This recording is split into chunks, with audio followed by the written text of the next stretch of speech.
The Christmas gathering at Grandma's house was a scene both familiar and layered with complexity, a time when festive cheer mixed incongruously with long-held tensions and complicated family dynamics.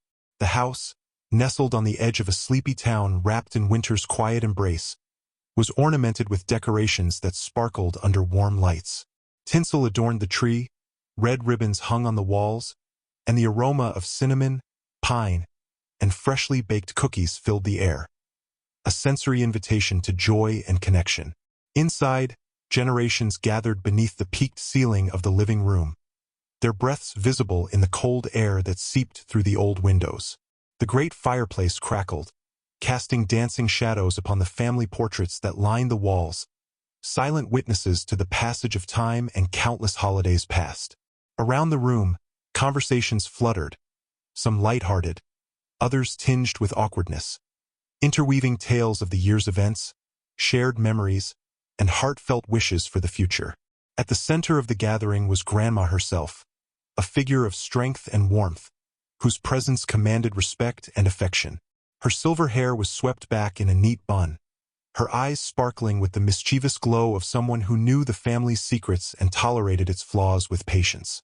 She moved gracefully amidst her children and grandchildren, dispensing hugs, gentle admonitions, and encouraging smiles. Everyone knew how much this gathering meant to her, a chance to reaffirm bonds in a world that seemed increasingly fractured. Despite the external appearance of celebration, subtle undercurrents rippled beneath every interaction. Some family members lingered beside the punch bowl, exchanging guarded glances and veiled comments that hinted at unresolved disputes. The siblings, especially, bore the weight of old rivalries and resentments, their polite exchanges masking simmering frustrations. The narrator's brother, in particular, exuded a restless energy, his smile tight, his eyes flickering nervously as he engaged or withdrew from conversations. The children, unaware of the intricate emotional dances around them, darted between adults playing with ornaments or quietly unwrapping gifts. Their innocence cast a fragile veil over the adult tensions, a reminder of what the family once aspired to be and, perhaps, the hope for what it could become again.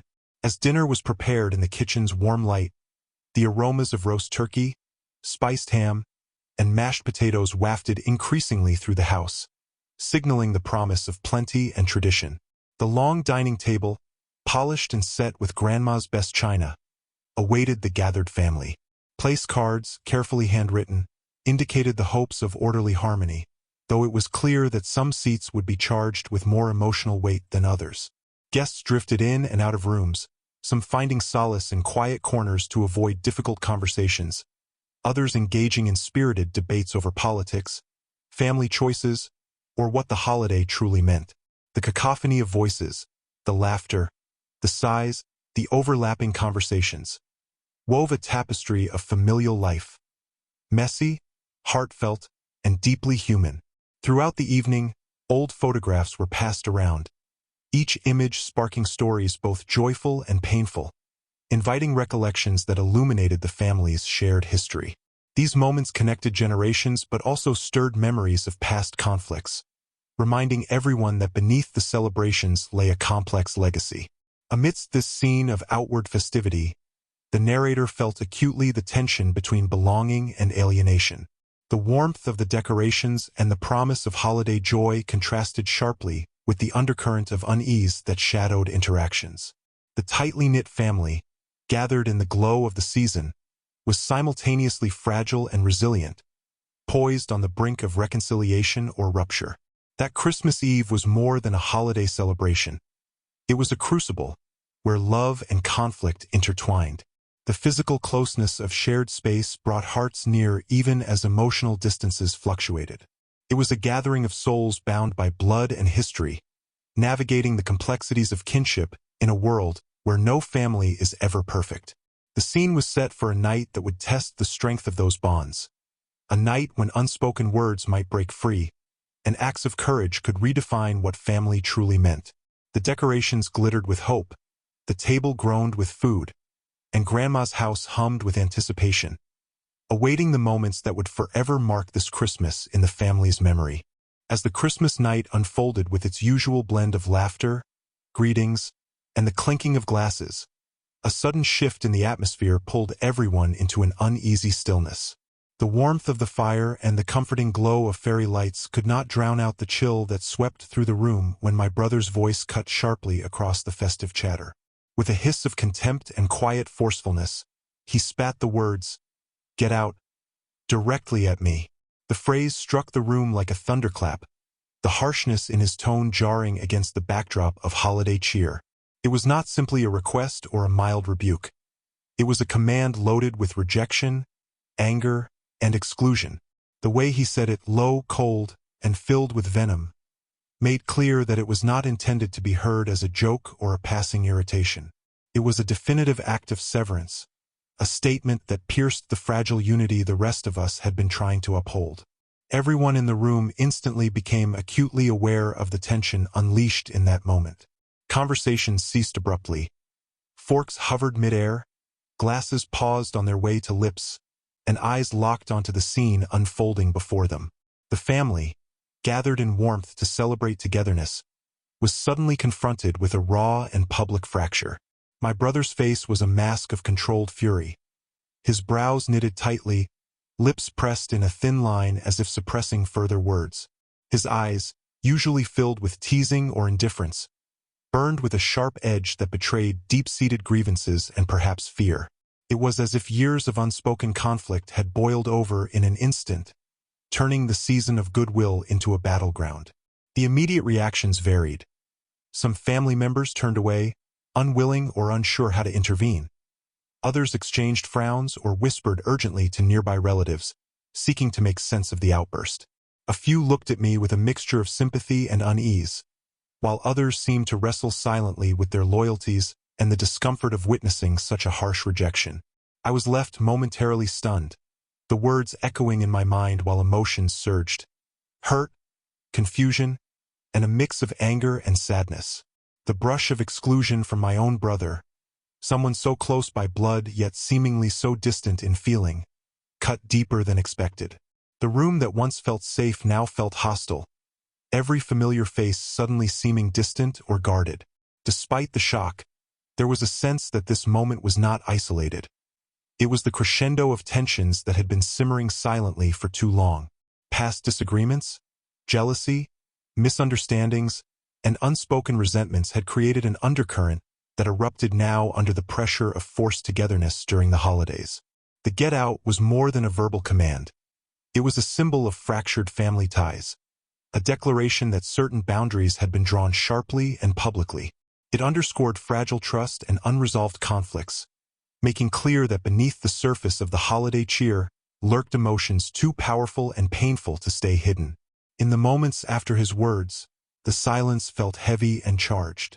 The festive music, soft conversations, and joyous clatter of the evening became muffled, as if the house itself held its breath. The family, united in tradition and blood, was divided abruptly by words that could not be easily forgotten or undone. This harsh outburst foreshadowed turbulent times ahead, setting the stage for revelations, confrontations, and difficult decisions. It was a turning point, a fracture in the narrative of family harmony that demanded acknowledgement and response. What followed in that room was not just silence but a profound shift, compelling each of us to confront the complex realities beneath our shared history. The brothers' hissed demand to get out became a catalyst, exposing raw wounds and challenging us all to find a way through pain, rejection, and the hope for eventual reconciliation. The moment my brother hissed, "Get out," the room was engulfed in a stunned silence that seemed to freeze time itself. The joyous ambience of Christmas, once warm and lively, was suddenly pierced by the sharp edge of his words, leaving everyone grappling with the shock and discomfort that rapidly filled the space. Forks paused midair, glances darted nervously around the room, and the sounds of laughter and conversation died down almost instantly. Even the crackling fireplace seemed to quiet, as if the house itself recognized the shift from celebration to crisis. The heaviness of the silence pressed upon us, laden with unspoken questions. What had just happened? How would this moment change everything? The family members reacted in diverse ways, each revealing their own coping mechanisms. Some averted their eyes, swallowing hard as if trying to suppress the rising tension.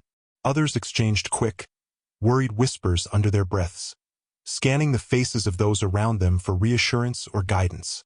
A few sought to bridge the divide, stepping tentatively toward my brother or me with soft words meant to calm the situation.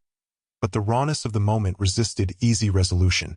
I remained frozen, my heart pounding in my chest as waves of hurt and disbelief washed over me. The sting of rejection from my own brother, the person I had once trusted most, was as sharp and cold as the winter air outside. It was difficult to reconcile the family warmth I had felt moments earlier with this sudden, cutting repudiation. My mind raced, trying to understand what could have led to this outburst and how to respond without inflaming the fragile situation further. The weight of the moment extended beyond the immediate family circle. Relatives who had gathered from afar sensed the seriousness of the rupture, their expressions clouded with concern and sadness. Some shifted uncomfortably in their seats, unsure whether to intervene or remain silent observers. Children sensed the change too, their innocent chatter dying down as they looked for cues from the adults on how to react. Beneath the surface, years of unspoken grievances and hidden resentments seemed to surface all at once. My brother's words were not just a rejection of me but a manifestation of deeper fractures within the family. Fractures shaped by past conflicts, jealousy, misunderstandings, and emotional wounds that had never fully healed. The festive occasion had unintentionally become a pressure cooker where these tensions finally exploded. The silence stretched, pregnant with pain and confusion, until Grandma's gentle voice finally broke through, attempting to restore calm and refocus attention on the true spirit of the gathering. Her presence was a beacon, offering a glimmer of hope that amidst the discord, there could still be space for empathy and understanding. In the aftermath of the outburst, the family was left to navigate a landscape altered forever. The silence was not merely a pause, but a profound reflection of the hurt inflicted and the challenges ahead. Conversations became more cautious, glances more guarded, as we all absorbed the gravity of the moment. This silence was also a call to reflection. It forced each family member to confront the underlying problems that had been ignored or minimized. The unspoken words and unresolved issues demanded attention, inviting difficult conversations that were essential for healing, even if painful. As the evening pressed on, the emotional weight of that silence lingered, coloring every interaction and shadowing the joy that had once filled the room. It was a silence heavy with grief, tension, but also the possibility of transformation. A difficult yet necessary step on the path toward understanding, forgiveness, and potentially reconciliation. In the quiet that followed my brother's harsh command, the family found itself at a crossroads, between falling apart and coming together, between allowing pain to divide or choosing to confront it in the hope of rebuilding trust. That profound silence became the backdrop for the rest of the night and a pivotal moment in our family's ongoing story. Amidst the heavy silence that followed my brother's harsh command, it was Grandma who stepped forward to reclaim the room's fragile peace. Despite the palpable tension hanging in the air, she moved with a calm authority that demanded attention yet radiated warmth. Her presence was like a steady anchor in a turbulent sea, compelling us all to listen beyond the pain and conflict. With a gentle but deliberate voice, Grandma called everyone to gather around her. The room, still thick with the residue of shock and hurt, slowly refocused on her, a matriarch who had long been the heart of the family. Her eyes, clear and resolute, scanned each face, conveying a mixture of understanding and quiet determination. It was clear she felt the full weight of what had just transpired but was determined to guide us through it. In her hand, she held a small stack of papers, documents that would soon become the unexpected center of attention. But before she revealed their contents, she spoke about family, not in the way of platitudes but with heartfelt sincerity. She acknowledged the fractures that had appeared, the pain each of us carried, and the complexity of familial bonds woven through years of shared history, love, and conflict. Her words were a gentle reminder. Family is more than blood or proximity. It is commitment, forgiveness, and hope. She emphasized that while disagreements and hardships were inevitable, they need not define us or sever the ties that bind. Her message was one of inclusion, an invitation to move beyond exclusion and resentment toward understanding and healing.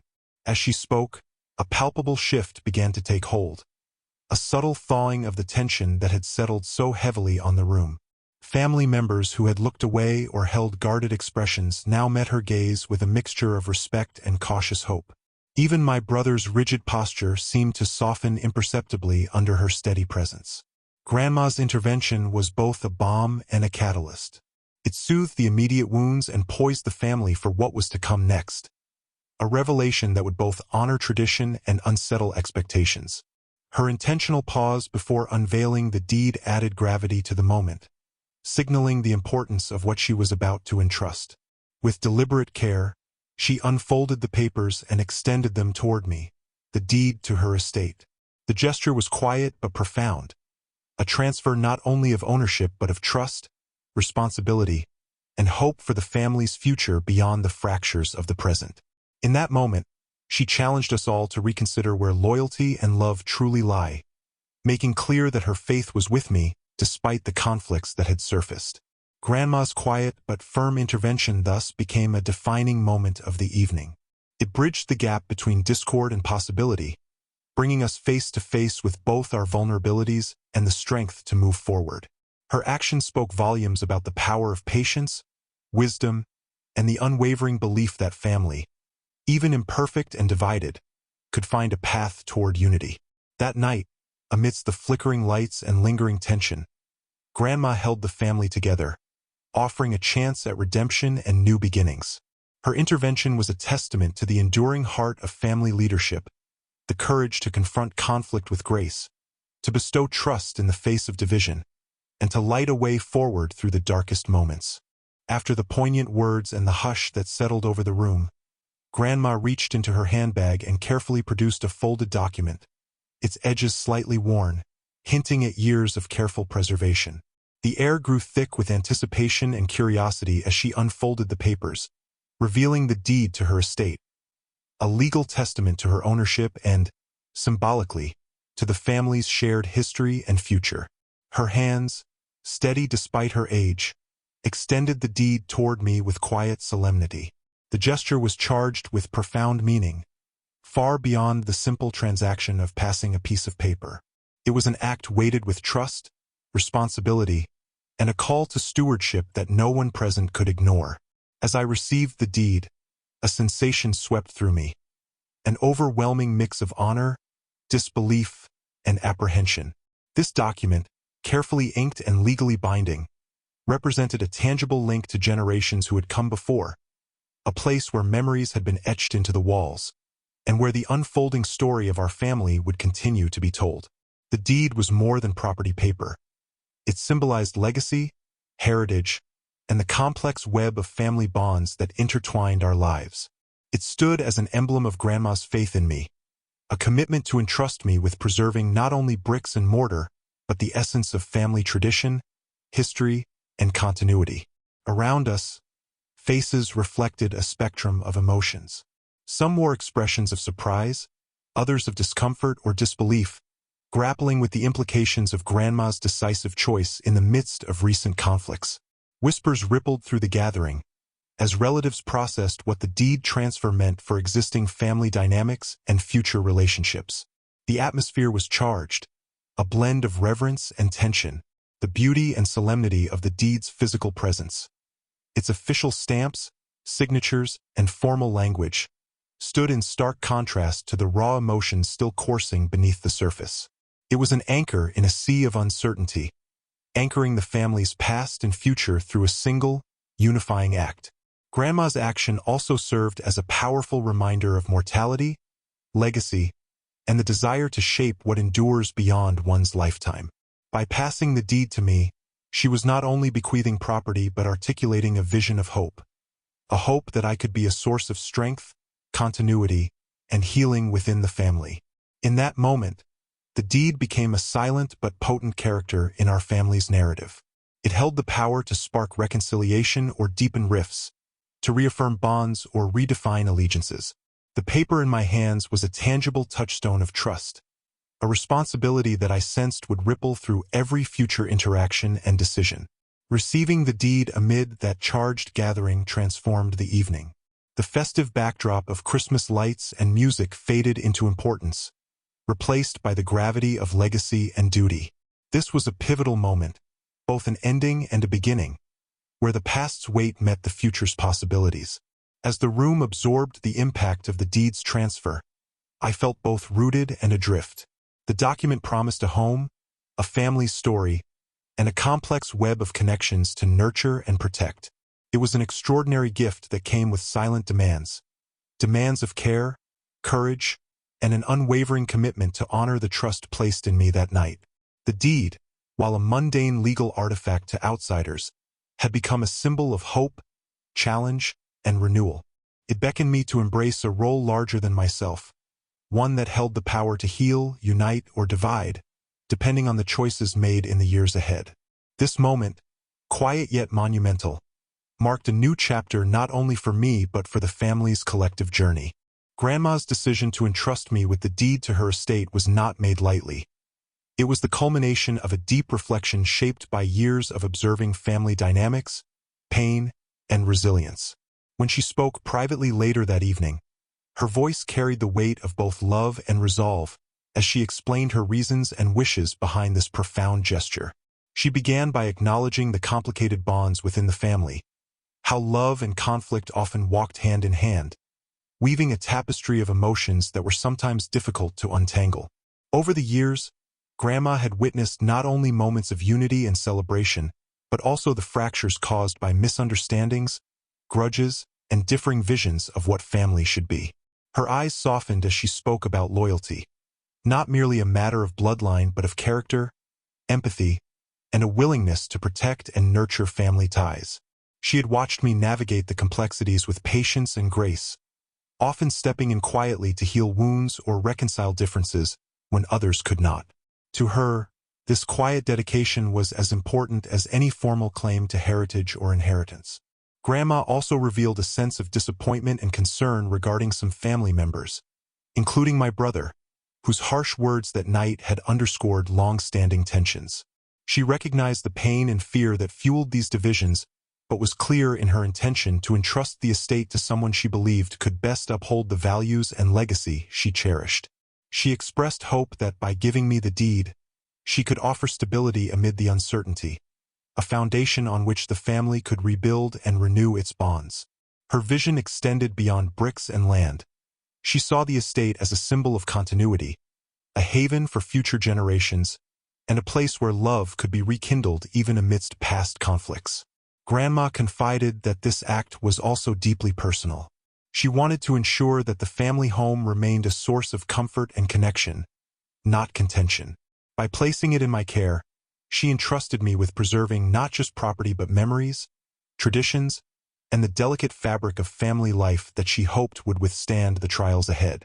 Her words carried an implicit call to stewardship, an invitation to view the estate as a living legacy requiring both respect for the past and thoughtful guidance toward the future.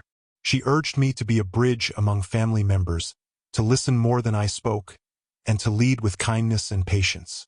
The conversation revealed Grandma's profound understanding of family as imperfect yet enduring, a network of love marked by its challenges but sustained by its resilience. Her decision reflected faith in me to honor that complexity and to carry forward a legacy that was as much about healing as inheritance. In entrusting me with the deed, Grandma was making a statement about where her trust lay and what she valued most.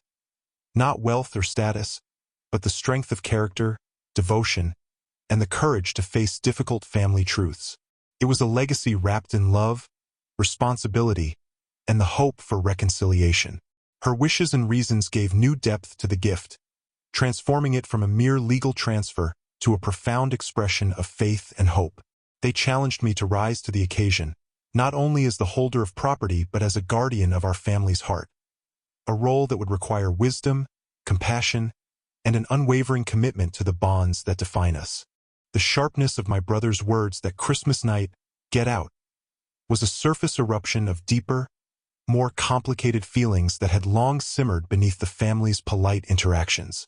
To truly understand the motivations behind his outburst meant peeling back layers of resentment, insecurity, and unmet expectations that traced back many years within our shared history. My brother had always been a fiercely protective and competitive presence within the family. His sense of entitlement to the estate, rooted in traditional notions of primogeniture and long-standing family roles, fueled a belief that he should naturally inherit Grandpa and Grandma's legacy. This belief was intertwined with his perception of loyalty, tradition, and family honor, concepts that he felt I had challenged or failed to uphold. Over the years, tensions grew between us, fed by misunderstandings and conflicting personalities. Whereas I sought ways to bring healing and bridge gaps, my brother often interpreted my approach as a challenge to his authority and role within the family hierarchy. His frustrations with what he saw as my being an outsider or less invested in family duties deepened over time, creating an emotional rift that went largely unspoken. Jealousy and fear also played a strong part in his motivations. The passing of the deed to me was, for him, a symbolic loss of control and recognition. His reaction was a defensive strike aimed at reclaiming power and rejecting what he perceived as an unfair shift in the family's balance. The harshness of his words was fueled by wounded pride and a profound sense of displacement. But beneath the anger, there were also vulnerabilities. My brother grappled with feelings of inadequacy and abandonment that colored his understanding of family loyalty. Past disappointments and struggles, both personal and relational, had hardened his stance, making it difficult for him to express his pain in healthier ways. Family history played a crucial role as well.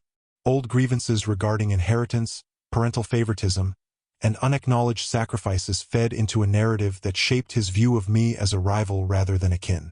These unresolved tensions, compounded by competition for attention and validation, created a volatile emotional environment. Moreover, the timing, Christmas, a season traditionally associated with forgiveness and togetherness, may have intensified his reaction. The pressure of maintaining appearances amid deep-seated grievances often leads to explosive confrontations masked beneath festive smiles. His outburst was both a breaking point and a desperate call for acknowledgement of his grievances. Understanding my brother's motivations does not excuse the harshness of his rejection, but it sheds light on the complexity of family conflict, how love and hurt intertwine, how wounds can fester unseen, and how expressions of pain can manifest as anger. His hissed "get out" was as much a reflection of his internal struggles as it was a rejection of me.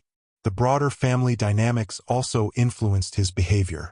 Encouragement or silence from other relatives, competitive alliances, and shifting loyalties compounded feelings of isolation or embattlement that he experienced.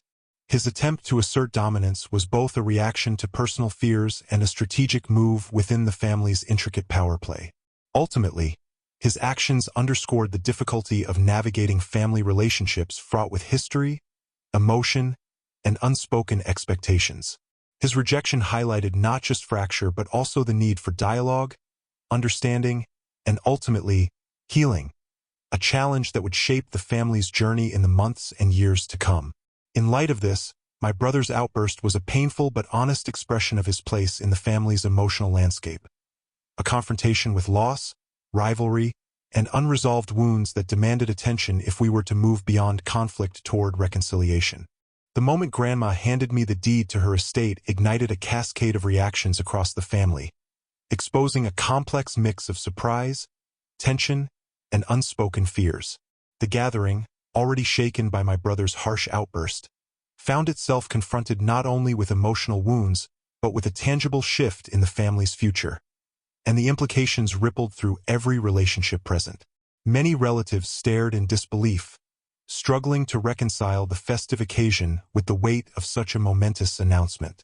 Some wore expressions of quiet shock, their eyes darting from Grandma to me, processing what this unexpected gift meant for the family and for the balance of power within it. Whispers filled the room, a mixture of supposition, skepticism, and concern for what lay ahead. Certain family members, particularly those aligned with my brother or others who felt sidelined, reacted with a mix of resentment and apprehension. To them, the deed's transfer represented not just a legal formality but a challenge to established traditions and expectations about inheritance, loyalty, and leadership. Their body language grew defensive.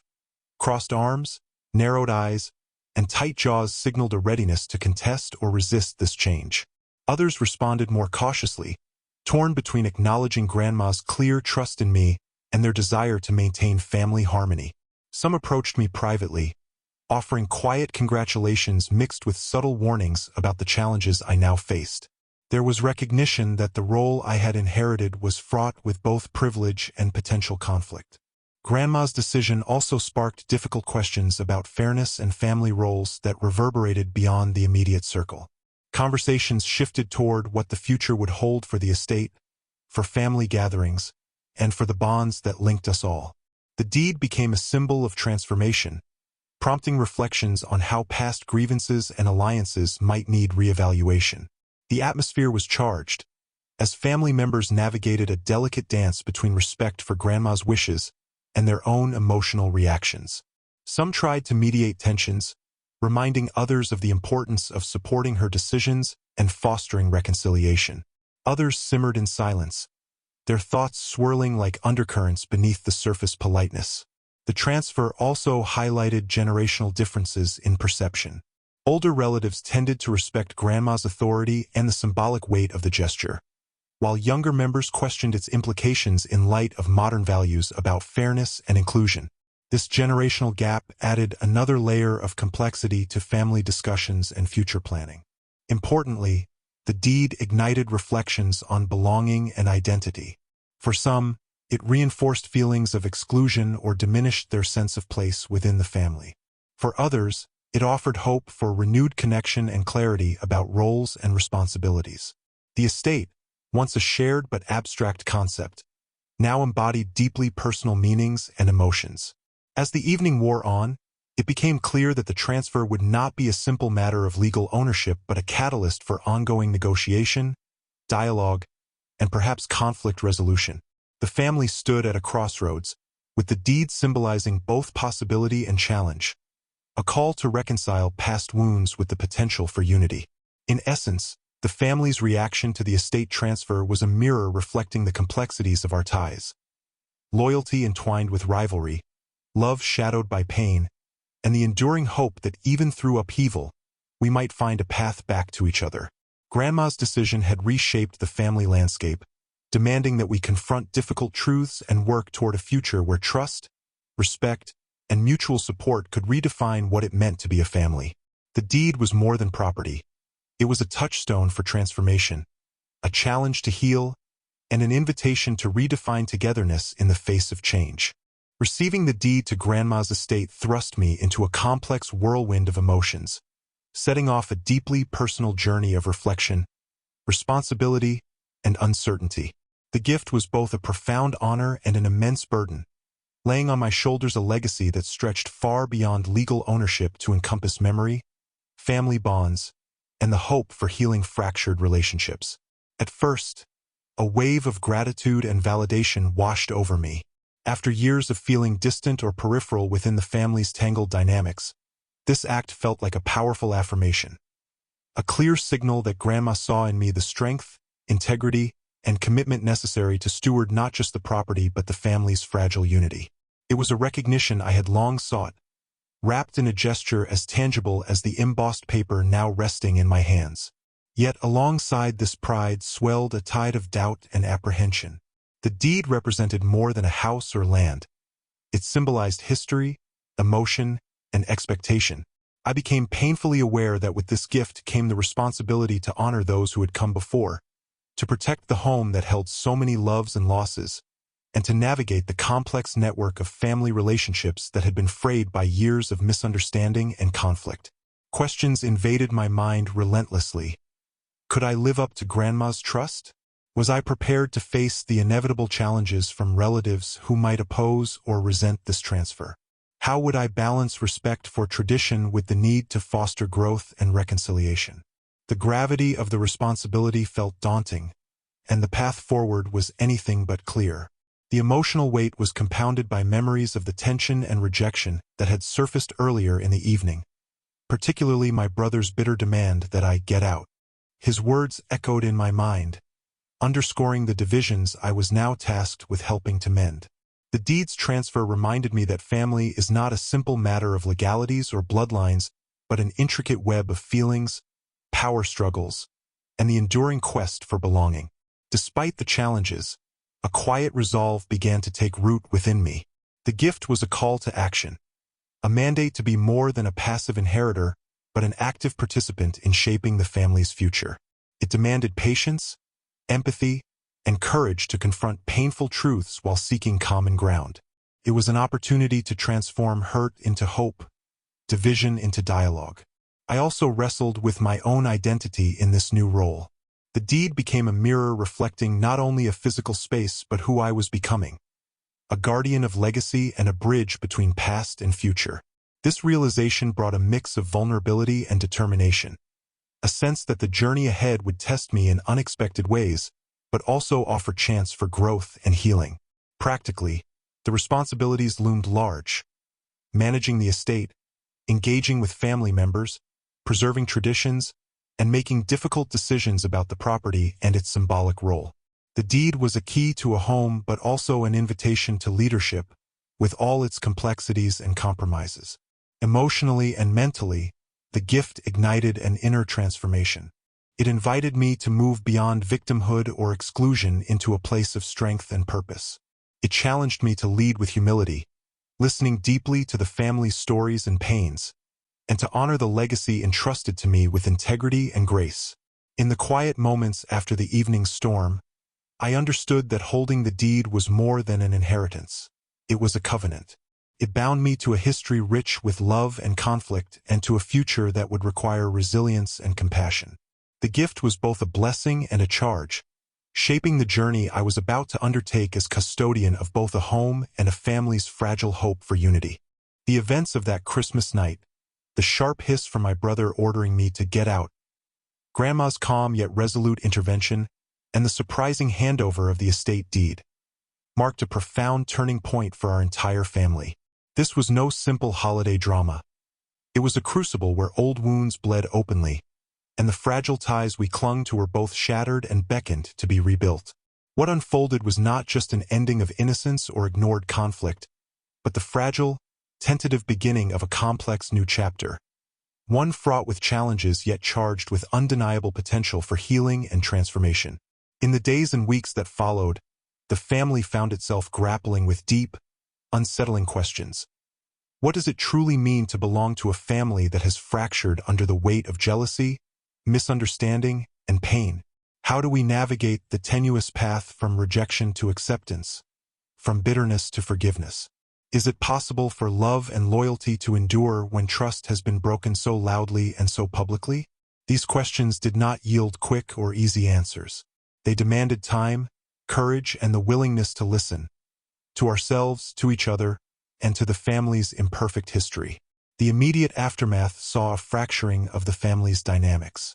Some relatives retreated into themselves, nursing old wounds and shielding from the rawness of emotions stirred by that night's confrontation. Others reached out cautiously, seeking to reopen doors thought long closed or cracked by conflict. Counseling sessions, mediated conversations, and heartfelt dialogues began emerging, not always smoothly, but persistently, as avenues to confront fractures and begin the painstaking process of mending.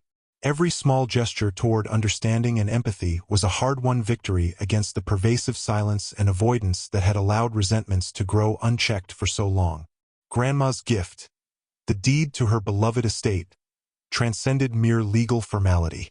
What had seemed simply a transfer of property became a powerful symbol of hope and renewal. The family home, steeped in history and memory, transformed into more than a physical structure. It became a sanctuary where stories of love, loss, and legacy converged, an anchor amid turmoil and a beacon for reconciliation. The estate was no longer just land and walls. It was a vessel carrying the family's collective past and an invitation to shape a more unified future. Nevertheless, the path toward healing was anything but smooth or straightforward. Forgiveness, we soon learned, required more than good intentions. It demanded humility, vulnerability, and the courage to face uncomfortable truths about ourselves and each other. Rebuilding trust meant sitting in the discomfort of past grievances, acknowledging mistakes, and sometimes accepting pain without immediate resolution. Not every family member was ready for this journey, and that resistance highlighted the enormous emotional work still ahead.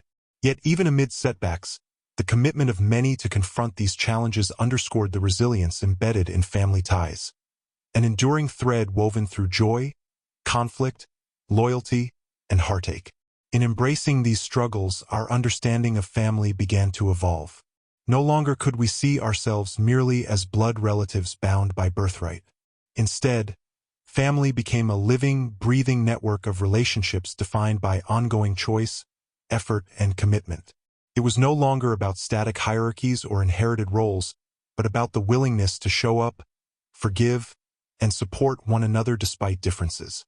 The estate, now my responsibility, served as a physical and symbolic touchstone of this evolving connection, rooting us in our shared history while inviting the collaborative creation of a more compassionate, inclusive future.